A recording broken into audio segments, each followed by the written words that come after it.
want to talk a little bit today about labor and work. When we think about how people work, the naive intuition we have is that people are like rats in a maze, that all people care about is money. And the moment we give people money, we can direct them to work one way, we can direct them to work another way. This is why we give bonuses to bankers and pay in all kinds of ways. And we really have this incredibly simplistic view of why people work and what the labor market looks like. At the same time, if you think about it, there's all kinds of strange behaviors in the world around us. Think about something like mountaineering and mountain climbing. If you read books of people who climb mountains, difficult mountains, do you think that those books are full of moments of joy and happiness? No, they're full of misery.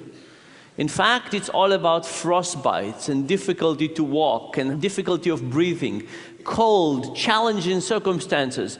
And if people were just trying to be happy, the moment they would get to the top, they would say, "This was a terrible mistake, I'll never do it again." Instead, let me sit on a beach somewhere drinking mojitos. But instead, people go down, and after they recover, they go up again. And if you think about mountain climbing as an example, it suggests all kinds of things. It suggests that we care about reaching the end, a peak. It suggests that we care about the fight, about the challenge. It suggests that there's all kinds of other things that motivate us to work or behave in all kinds of ways. And for me personally, I started thinking about this after a student came to visit me.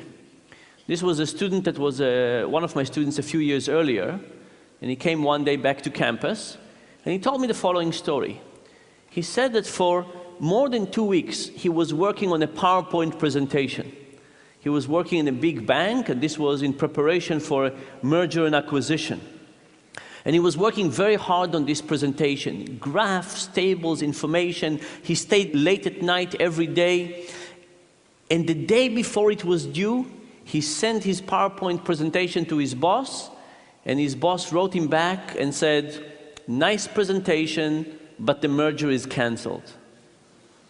And the guy was deeply depressed. Now, at the moment when he was working, he was actually quite happy.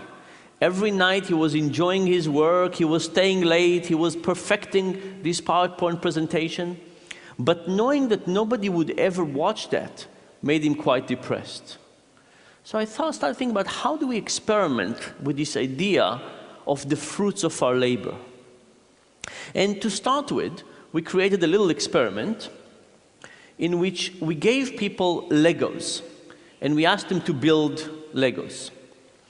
And for some people, we gave them a Lego and we said, "Hey, would you like to build this Bionicle for $3? We'll pay you $3 for it." And people said yes, and they built this Lego. And when they finished, we took it, we put it under the table, and we said, "Would you like to build another one? This time for $270. If they said yes, we gave them another one, and when they finished, we asked them, "Do you want to build another one for $240, $210, and so on, until at some point people said, "No more. It's not worth it for me." This was what we called the meaningful condition. People build one Bionicle after another. After they finished every one of them, we put them under the table, and we told them that at the end of the experiment, we will take all these Bionicles, we will unassemble them, we will put them back in the boxes, and we will use it for the next participant. There was another condition. This other condition was inspired by David, my student. And this other condition we call the Sisyphic condition. And if you remember the story about Sisyphus, Sisyphus was punished by the gods to push the same rock up a hill. And when he almost got to the end, the rock will roll over and he would have to start again. And you can think about this as the essence of doing futile work. You can imagine that if he pushed the rock on different hills, at least he would have some sense of progress.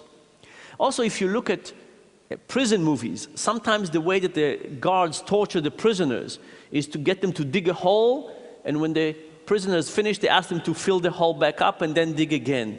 There's something about this cyclical version of doing something over and over and over that seems to be particularly demotivating. So in the second condition of this experiment, that's exactly what we did. We asked people, would you like to build one Bionicle for $3? And if they said yes, they build it. And then we asked them, do you want to build another one for $270? And if they said yes, we gave them a new one. And as they were building it, we took apart the one that they just finished. And when they finished that, we said, would you like to build another one? This time for 30 cents less. And if they said yes, we gave them the one that they built and we broke.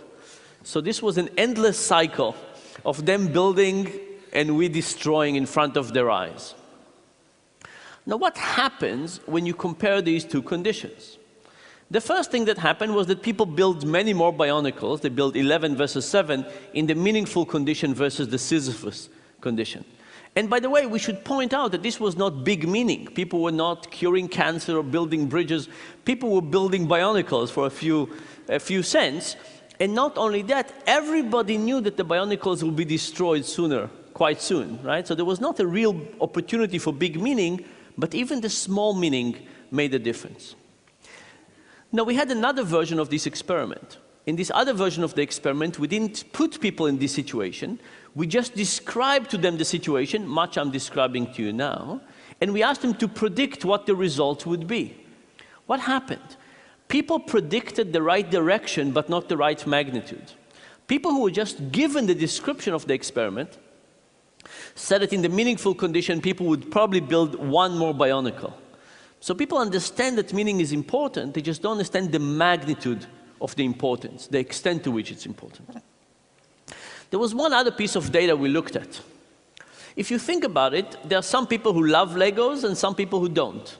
And you would speculate that the people who love Lego will build more Legos even for less money, because after all, they get more internal joy from it. And the people who love Legos less will build less Legos because the enjoyment that they derive from it is lower. And that's actually what we found in a meaningful condition. There was a very nice correlation between love of Lego and the amount of Legos people built. What happened in the Sisyphic condition? In that condition, the correlation was zero. There was no relationship between the love of Lego and how much people built, which suggests to me that with this manipulation of breaking things in front of people's eyes, we basically crushed any joy that they could get out of this activity. We basically eliminated that. Soon after I finished running this experiment, I went to talk to a big software company in Seattle. Can't tell you who they were, but they were a big company in Seattle.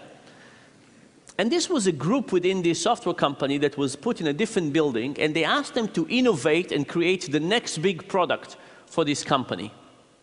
And a week before I showed up, the CEO of this big software company went to that group, 200 engineers, and canceled the project.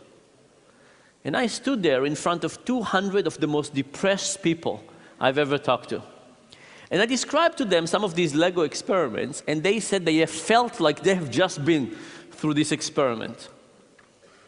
And I asked them, I said, how many of you now show to work later than you used to? And everybody raised their hand. I said, how many of you now go home earlier than you used to? And everybody raised their hand. I asked them, how many of you now add not so kosher thing to your expense reports? And they didn't really raise their hand, but they took me out to dinner and showed me what they could do with expense reports.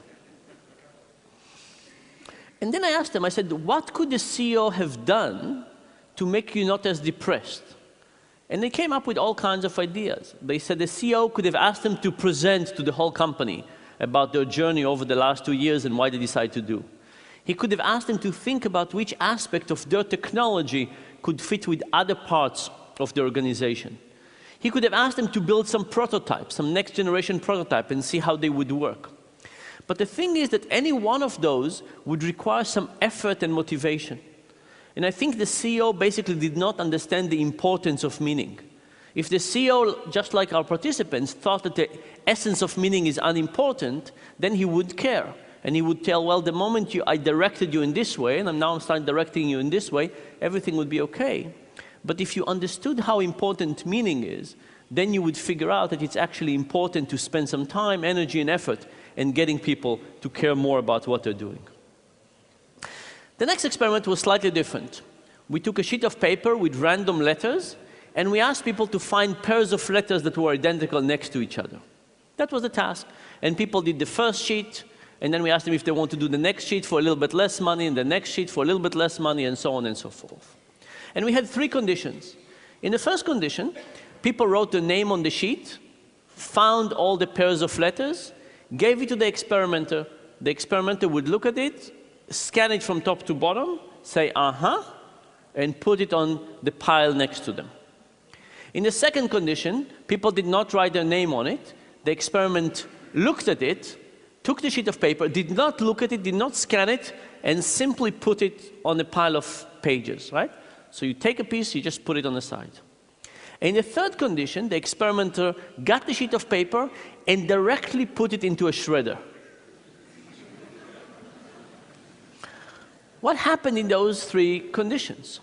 In this plot, I'm showing you at what pay rate people stopped. So low numbers means that people worked harder, they worked for much longer.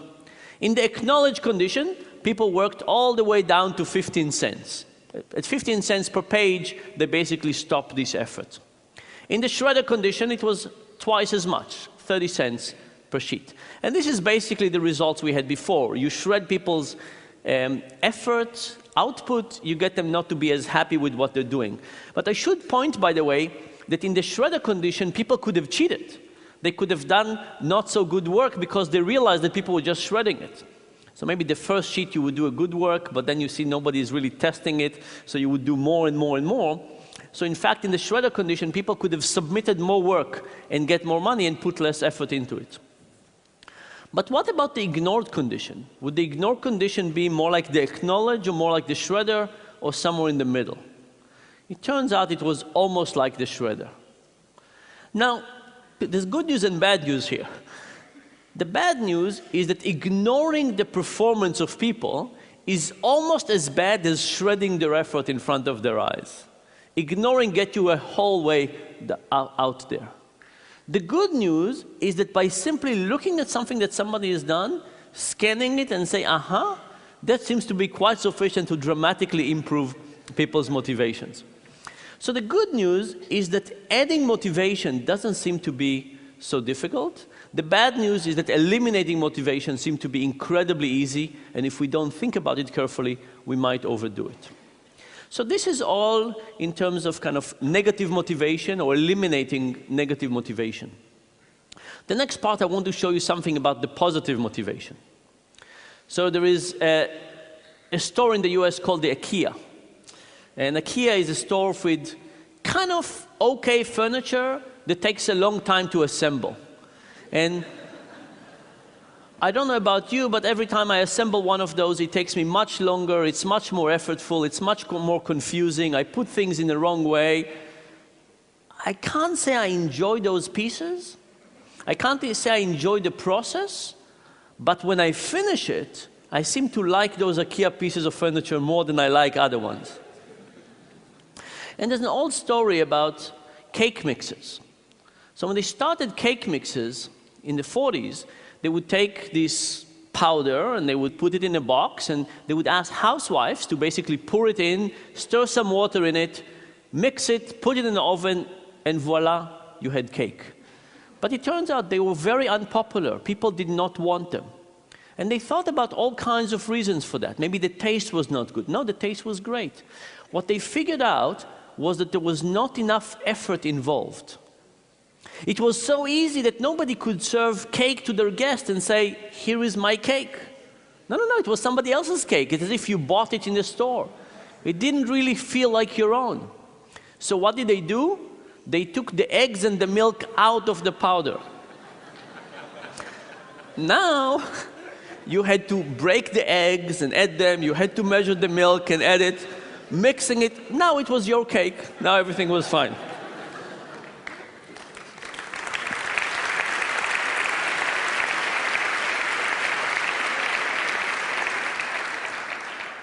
Now, I think a little bit like the IKEA effect, by getting people to work harder, they actually got them to love what they're doing to a higher degree.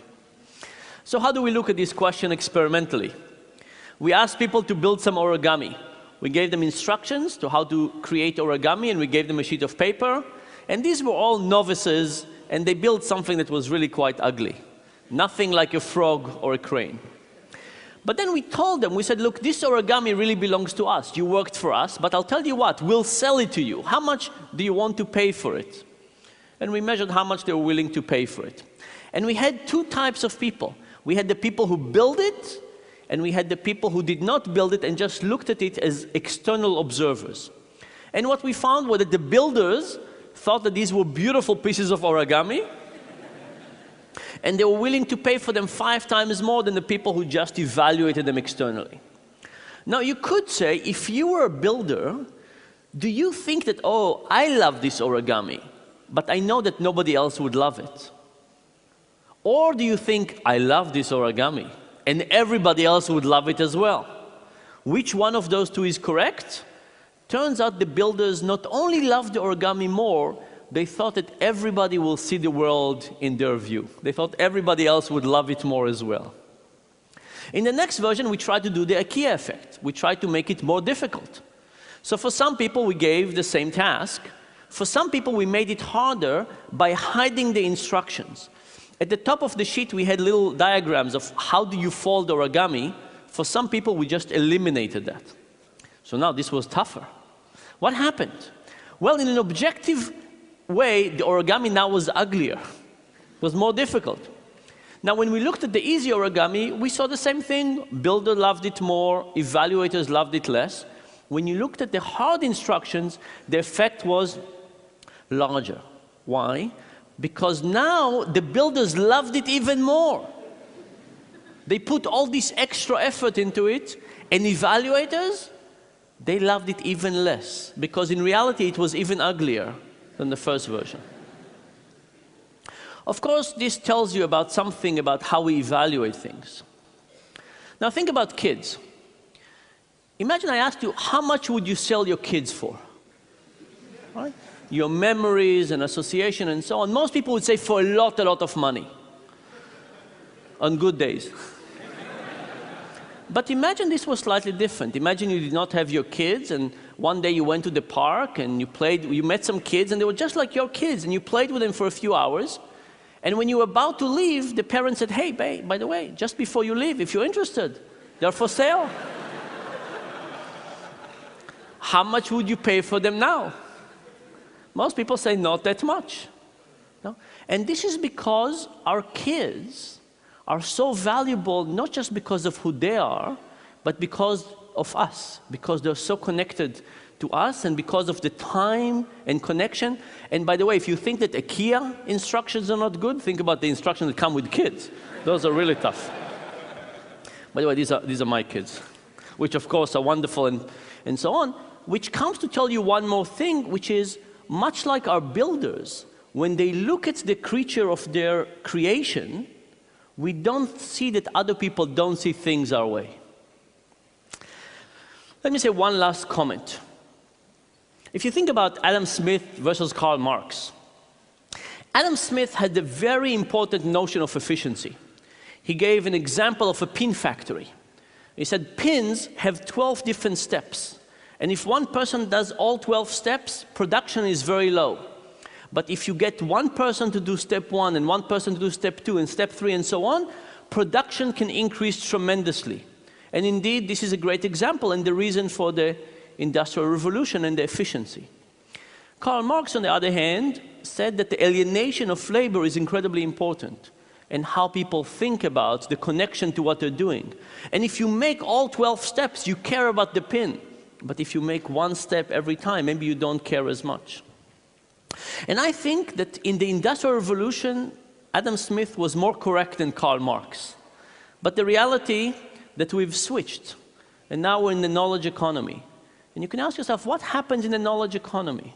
Is efficiency still more important than meaning? I think the answer is no. I think that as we move to situations in which people have to decide on their own about how much effort, attention, caring, how connected they feel to it, are they thinking about labor on their way to work and in the shower and so on, all of a sudden, Mark has more things to say to us. So when we think about labor, we usually think about motivation and payment as the same thing. But the reality is that we should probably add all kinds of things to it, meaning, creation, challenges, ownership, identity, pride, etc. And the good news is that if we added all of those components and thought about them, how do we create our own meaning, pride, motivation, and how do we do it in our workplace and for the employees, I think we could get people to both be more productive and happier. And thank you very much.